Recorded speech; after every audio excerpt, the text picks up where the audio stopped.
अनिवार्य मराठी या विषयाच्या अंतर्गत कथाबंध या पुस्तकातील असणाऱ्या निवडक कथांपैकी शेवटच्या ज्या 2 कथा आहेत त्या आपण पाहणार आहोत। स्वातंत्र्यप्राप्तीनंतर आपल्याला भारतीय समाज जीवनात परिवर्तन घडले। शिक्षणाचा आणि लोकशाहीचा विचार पाड्यापाड्यापर्यंत गेला। आदिवासी नवशिक्षितांना शिक्षणामुळे व्यापक सामाजिक भान प्राप्त झाले। आदिवासी समाज जीवनात माणूस म्हणून माणसाचा स्वीकार केला पाहिजे, मानवतेचा संस्कार रुजू लागला। पारंपरिक संवेदनेपेक्षा आधुनिक काळातील असणाऱ्या परिवर्तनाच्या दृष्टीने आदिवासी लेखक जो आहे तो विचारपूर्वक लेखन करू लागला। शिक्षण, सामाजिक जागृती, नव्या विचारांचा परिचय, भारतीय राज्यघटनेने प्रस्थापित केलेली मूल्ये यांची जाणीव झाल्याने मी, माझे जगणे, माझे अनुभव व माझे भोगणे ही माझ्या जात बांधवांचे स्वत्व मी माझ्या शब्दातून व्यक्त करणार या भावनेने बहुजिन्सी, बहुजातीय, बहुस्तरीय आदिवासी तरुण लिहू लागला। आदिवासी इतर लेखकांनी किंवा लोकांनी सहानुभूतीच्या हेतूने किंवा रंजकतेच्या दृष्टिकोनातून आदिवासीचे जीवनचित्रण साहित्यातून केलेले दिसते। पण आदिवासी नवशिक्षित वर्गाने आदिवासी संस्कृती, निसर्गावलंबी जीवनासरणी, आदिवासींचा गौरवशाली इतिहास बोलीभाषेसह मांडण्यास सुरुवात केली। निसर्ग प्रतीके, प्रतिमांचा वापर करून समाजाच्या श्रद्धा, अंधश्रद्धा तो व्यक्त करू लागला। या अनुभव संपन्नतेतून आदिवासी कथा आकार घेऊ लागली। प्राध्यापक माधव सरकुंडे यांच्या ताडम या कथासंग्रहातील कथा म्हणजे आपल्या भोवतालच्या माणसांच्या आयुष्याचा पट आहे। अंधश्रद्धांची आणि देवभोळेपणाची मूळ पारंपरिकता आदिवासी जीवनात खोलवर रुजली आहे याची जाणीव मी मेलोच नाही या कथेतून व्यक्त होते।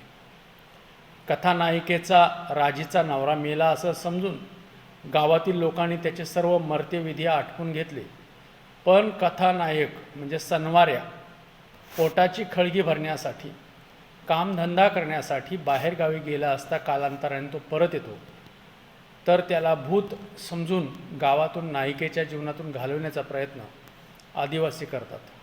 आपण मेलोच नाही, आपण जात बांधव आहेत हे तो अनेकदा सांगण्याचा प्रयत्न करतो। पण नव्या व्यवस्थेमुळे पोलिसांमार्फत ते पटवून देण्याचा प्रयत्न करतो, पण आदिवासी पारंपरिक जीवन पद्धतीमुळे त्याचा स्वीकार करत नाहीत, त्याला भूत ठरवतात। एवढेच नव्हे तर कथानायिकाही याचा स्वीकार करत नाही। या वृत्तीमुळे तो जिवंत असूनही मेल्यासारखा जगतो। ही कथा आदिवासींच्या जीवनाचा वेध घेणारी महत्त्वपूर्ण अशा स्वरूपाची कथा आहे। आदिवासी कथांमध्ये असलेले वेगळेपण नजूबाई गावित यांच्या नवसा भिलनीचा एल्गार या कथासंग्रहातील भूताळ्या या कथेतून व्यक्त झालेला आहे। आदिवासी हे वनाश्रयी जीवन जगणारे असले तरी त्यांच्यात अंधश्रद्धेची खोलवर पाळेमुळे जी आहेत ती रुजलेली आहेत। भूताळ्या ह्या कथेतील नायक नायिका भिका आणि नायजा यांचे स्थिरस्थावर असलेले शेतकरी जीवन बैल मेल्यामुळे उद्ध्वस्त होते। बैल मेलेला असतो, त्यामुळे आपले बैल कोणीतरी करणी करून मारले आहेत आणि त्याचा शोध घेण्याचा प्रयत्न नायजा करते। तेव्हा आदिवासी भगताची असलेली समाजावरील पकड किती घट्ट आहे याची प्रचिती जी आहे ती आपल्याला त्याच्यामधून येत असते, ही जाणीव त्याच्यामधून आपल्याला व्यक्त होत असते। आणि या दृष्टीने आपल्याला ही ज्या आदिवासी कथा आहे ती वेगळ्या स्वरूपाचं जीवन रेखाटते आहे की ग्रामीण भागातील असणाऱ्या जो आदिवासी समाज आहे तो जंगलामध्ये राहणारा आहे, वनांमध्ये राहणारा आहे, त्याच्यामध्ये गुजराण करणारा आहे आणि अशा समाजाच्या मनामध्ये भगत हा देवगिरी करणारा तो खूप रुजलेला आहे आणि त्याची भीती मनामध्ये आहे आणि तो आपल्याला जी भीती आहे मनात तीच त्याच्यातून तो काढेल अशा प्रकारचा आत्मविश्वास त्यांच्यामध्ये असतो।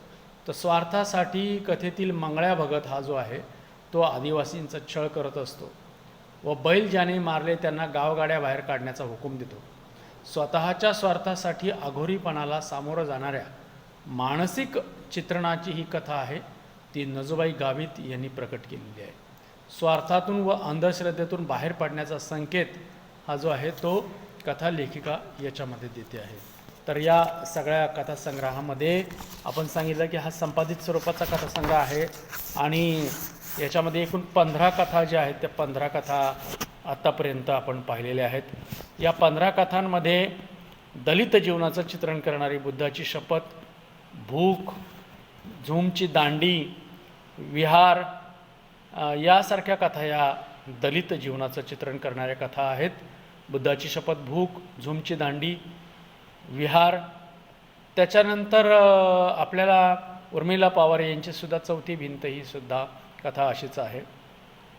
ग्रामीण जीवनाचं चित्रण करणाऱ्या ज्या कथा याच्यामध्ये आहेत त्या म्हणजे पानबळी आहे, लचांड आहे, सातबाऱ्याचा गर्भ आहे, त्याच्यानंतर राखीव सावल्यांचा खेळ आहे. उद्ध्वस्त ही प्रायोगिक स्वरूपाची वेगळ्या स्वरूपाची कथा आहे. नवीन गोष्ट शिकण्यासाठीची गोष्ट ही कृष्णा किंबवणींची प्रायोगिक कथा आहे. याच्यामध्ये पूर ही सुद्धा विलास सारंगांची महानगरीय जीवनाचं चित्रण करणारी कथा आहे.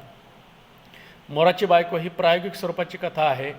तर आदिवासी कथांमध्ये मी मेलोच नाही, भुताळ्या यासारख्या ज्या 2 कथा आहेत त्या आदिवासी जीवनाचं चित्रण करणाऱ्या आहेत. मराठी कथेमधील स्त्रियांचा साहित्य लेखनाचा जो प्रवाह आहे तो, महानगरीय साहित्याचं लेखन करणाऱ्या साहित्याचा जो प्रवाह आहे तो, ग्रामीण साहित्याचं जीवनचित्रण करणाऱ्या कथांचा प्रवाह आहे तो, प्रायोगिक स्वरूपाचं कथालेखन करणाऱ्यांचा एक प्रवाह आहे तो, असे आदिवासी समाज म्हणजे आदिवासी, दलित, ग्रामीण, महानगरी आणि स्त्रीवादी अशा 5 प्रवाहांपैकीच्या कथा ज्या आहेत त्या आपण ह्याच्यामध्ये पाहिलेल्या आहेत. आणि त्याच्यातून मराठी कथा जी आहे ती समृद्ध झालेली आहे. त्यामुळे मराठी कथेचं वेगवेगळेपण आपल्याला या सगळ्या कथांमधून दिसून येतं की आदिवासींची बोलीभाषा असेल, आदिवासींचं जीवन असेल, दलितांचं जीवन असेल, ग्रामीण जीवन असेल, महानगरीय जीवन असेल, मराठी माणसाचं जे जीवन आहे ते या सगळ्या कथांनी समृद्धपणे, व्यापकपणे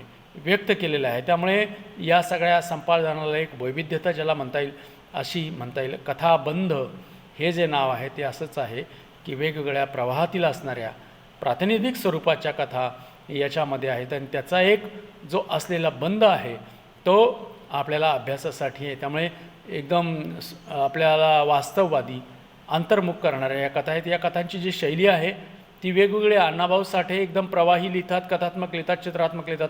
बाबुराव बागुलांसारखे कथा लेखक तर अतिशय आपल्याला अंतर्मुख करणारे आहेत, विचार करायला लावणारे. उर्मिला पवारसारख्या जे धारदार लिहिणारे आहेत, झुमची दांडी कुमारालीन नवा फॉर्म घेऊन तो पटकथेच्या फॉर्ममधून लिहिणारे आहेत. प्रज्ञा दया पवार ह्या दया पवारांच्या कन्याच आहेत. भास्कर चंदन शिव ग्रामीण जीवनाचे ताणेबाणे रेखाटणारे कथाकार आहेत. तर लाचाणसारखी प्रत्येकारी जिवंत हृदयाला भिडणारी कथा जी आहे ती सदानंद देशमुखांची कथा आहे. सातबाऱ्याचा गर्भसारखी ग्रामीण कथा, तर राखीव सावल्यांचा खेळ ग्रामीण जीवनातील बदल तर वास्तव नव्या शैलीने मांडणारी आहे. नवीन गोष्ट शिकण्यासाठीची गोष्ट आहे, ह्याच्यातली प्रायोगिकता आपल्याला सहजपणे लक्षात येते. किंवा विलास सारंग हे तर प्रचंड आपल्याला अंगावर येणारी कथा ज्याला म्हणता येईल, धक्कादायक तंत्र जे आहे ते त्याच्यामध्ये मोराची बायकोमध्ये खूप क्रिएटिव्हिटी आपल्याला दिसून येते. मी मेलोच नाही सारख्या कथेमध्ये आपल्याला एक आदिवासींच्या जीवनाचा एक वेगळा पैलू की जो आपल्याला दिसून येतो. भुताळ्यासारख्या कथेमध्येही तो तसंच प्रकारे दिसून येतो. धन्यवाद.